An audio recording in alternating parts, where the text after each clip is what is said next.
मोहर्रमच्या अनुषंगाने आज जिल्हाधिकारी कार्यालय या ठिकाणी शांत व दक्षता समितीची बैठक घेण्यात आली होती. या बैठकीमध्ये जिल्ह्याचे पोलीस अधीक्षक, आर-डी-सी, ॲडिशनल एस-पी, पोलीस डिपार्टमेंटचे अधिकारी, तसेच एम-एस-सी-बी, महापालिका, इतर सर्व शासकीय विभागांचे अधिकारी, कर्मचारी आणि शांत समितीचे सर्व सदस्य त्यासाठी उपस्थित होते. शांत समितीचे सदस्य यांच्याकडून वेगवेगळे जे डिपार्टमेंट्स आहेत त्यांच्याकडून काय काय कारवाई त्यांना एक्सपेक्टेड आहे. त्याच्यामध्ये महापालिकेतर्फे रस्त्याची दुरुस्तीचा विषय असेल, स्ट्रीट लाईटचा विषय असेल, पाणी पुरवठ्याचा विषय असेल, स्वच्छताचा विषय असेल, आरोग्य ॲम्ब्युलन्सचा विषय असेल, तसेच एम-एस-सी-बी सोबत लूज वायरच्या आणि पोलीस डिपार्टमेंटच्या सोबत रूट आणि शांत आणि कायदा सुव्यवस्थेसाठीचे प्रश्न असेल, त्याच्याबाबत त्यांचे सर्व जे सूचना आहेत त्याची नोंद घेण्यात आलेली आहे.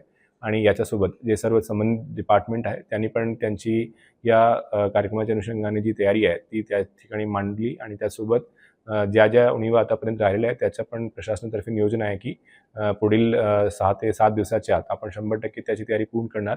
आणि जसं आपले शहराची जी ट्रेडिशन आहे की आतापर्यंत कधी या सणाला कधी गालबोट लागलेली नाही आहे, तीच ट्रेडिशन आपण या वर्षीसुद्धा कंटिन्यू करणार.